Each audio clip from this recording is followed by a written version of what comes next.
because he was a special person. He really was. And it's been hard. It's been a load. His mother and I cry every day.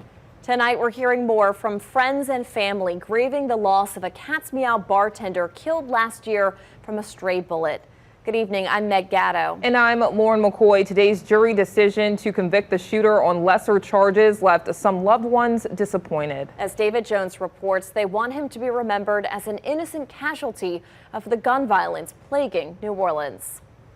I'm not happy with the verdict at all. Family and friends of slain Cat's Meow bartender, 46-year-old Spencer Hudson, are not entirely happy at the results of the 3-day trial of Hudson's shooter, 25-year-old Daphne Jackson. It's sickening that the punishment's got to meet this threat. I mean, they got to do something about it. Felton Hudson, Spencer's father, says his son's loss leaves a massive hole that cannot be filled.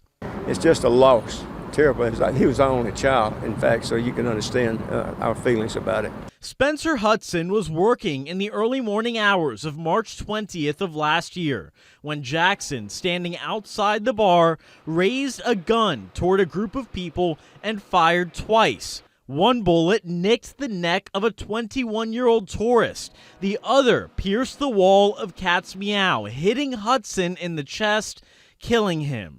Jeremy Ivory was working with Hudson at the time and tried to save his life, but he died in the bar. Nothing can bring back Spencer, man. He was an awesome. He was more than a coworker, not just to me, but to everyone there. But it's a huge loss to the job. Police never recovered the gun Jackson used. They said Jackson gave it to a friend to dispose of. Originally, Jackson was charged with 3 crimes: second-degree murder, attempted second-degree murder, and obstruction of justice.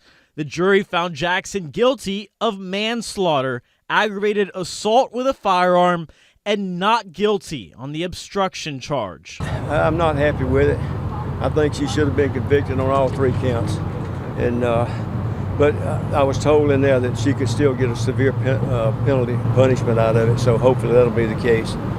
Maybe they did the best they could do in splitting the baby, I don't know, but it just wasn't satisfactory to me at all. Hudson's father said he hopes his son's death can be an example of the need for change in New Orleans, that it can show how innocent people, just doing their jobs, can be shot dead. I'm just hoping that Spencer's death can have some kind of meaning and start restoring sanity to people who have zero concern about human life. Sentencing is scheduled to take place on November 2nd at Criminal District Court. Jackson faces up to 40 years in prison for manslaughter and aggravated assault. The judge will make a decision on just how much time Jackson will receive. Lauren.